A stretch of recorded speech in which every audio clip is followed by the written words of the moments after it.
Today's tutorial will be focusing on the shirt dress. Okay, so we have a stylish shirt dress on the thumbnail, and that is what we want to draft right here today. So this shirt dress has a stylish collar, and this collar I'll be showing you how to go about it. Okay, so this is actually a subscriber's request, and I decided to make this video to show you how you can manipulate this style. So what we have here is our front bodice pattern, of which this is our shoulder line. Okay, so what you need for this particular drafting is your shoulder, you need your chest, you need your waist, that is the waistline, you need your hip line, and you need your full length. Okay, so if you look at this, you can see I have a full bodice drafting end to end for the front. Okay, everything end to end. So right here I've imputed my chest line measurement, my shoulder measurement.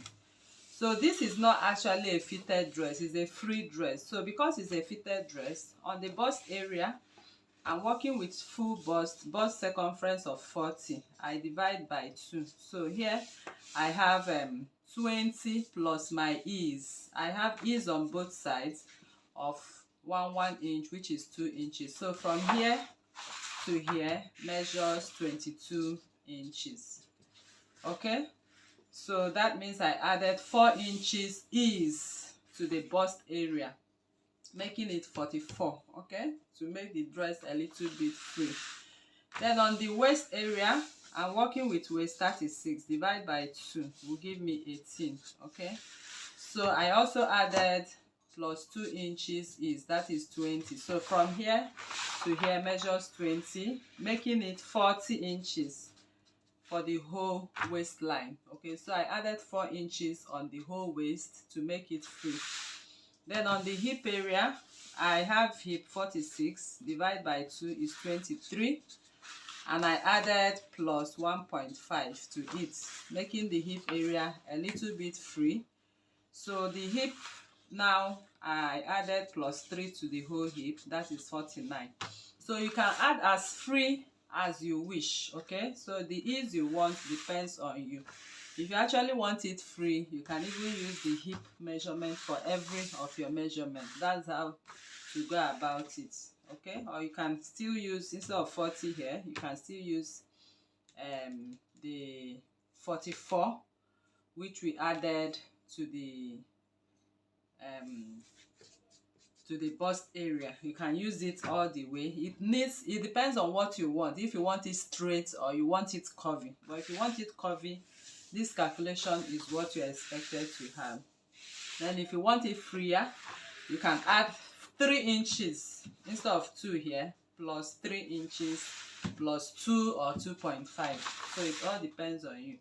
So the main focus of this tutorial is to show you how to achieve this neckline. Okay, so this neckline is actually tricky.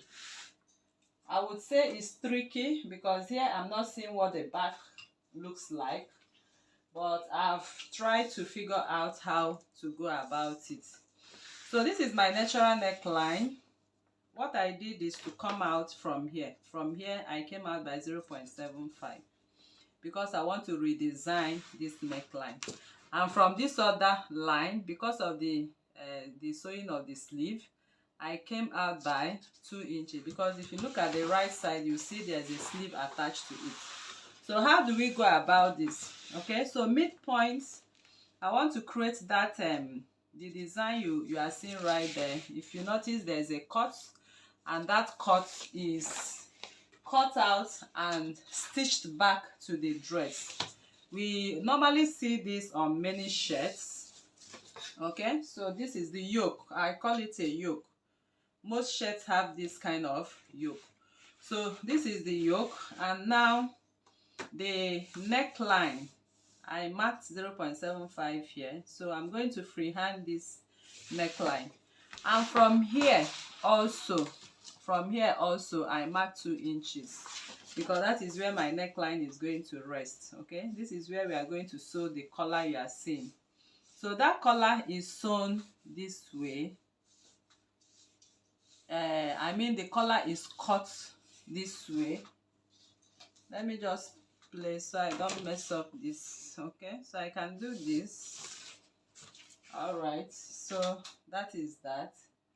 And once that is done, next I'm doing is to connect what I have here, so I'll be able to sew the sleeve. I believe you can see what I did. So the collar is by choice. It's your normal collar. Okay, we are going to, I'll show you how to go about the collar. It's actually a normal collar, normal straight collar, which we are going to use for it. All right, people, so we are done with this neckline right now. So we want to go over to what we have on the hip area. There's a shape on the hip area. It's a beautiful curve on the hip area. So I got the midpoint of what I have here. This is the middle point. From that middle point, I measure what I have on the full length and I mark the center line. So that is the center line. This is my hip line. So all I did is to connect this, placing my ruler in this manner. So I keep shifting my ruler to match up from here to here. And then I come with my ruler right here, as you can see. So I keep placing my ruler to match up from here to here. So I've made that curve. So this particular curve is going to reflect on that other side. So this is what I'm going to do. To cut this, I'm going to fold this paper by two equal parts, because what we have on the lower part, apart from the collar part, is almost the same. So I fold my paper by 2, as you can see. Okay, so I just go ahead and cut. So the most important thing is to make sure what you have on the upper pieces. So this is it. I'll just cut from here, okay, to get that particular shape. So you can see the shape is there. So I'll keep cutting now.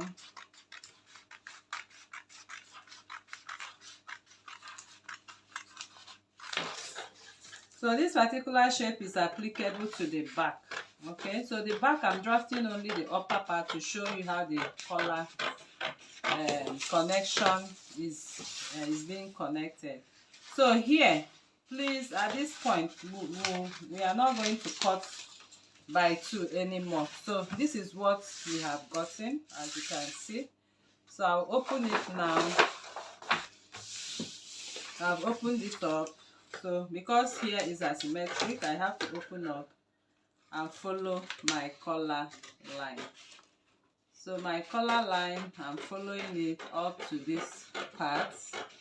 So like I said, here can actually be very, very technical, but I'll show you what to do to achieve a good result. So here I come this way, and here I come this way.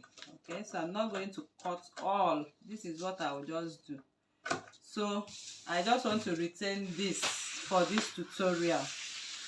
But when you be cutting this, you need to cut, when you are adding your seam allowance, you cut this completely and label this part up and down.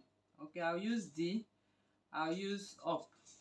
So by the time you cut off here and cut off here, because it's going to be sewn back or attached back with the sleeve. So by the time you sew this to the back to continue the sleeve, this will be attached here with the seam allowance you are going to add. Okay, so I will advise when you are cutting, you can just cut this way, just a little from here to here, and still retain it. I believe you understand what I mean. Instead of cutting it off directly and taking it back, so it's not difficult for you to sew the sleeve. So you can just do this when you are cutting. You can see what I just removed. So by the time you add your seam allowance together, everything remains together instead of being separated. All right, so we are done. No, we are done with this dress. Like I said, it's actually very tricky. So you can see what we have right there. So I'll set it aside, then we'll go to the back because I need to show you how to go about this collar. Okay, so it fits right into this dress perfectly.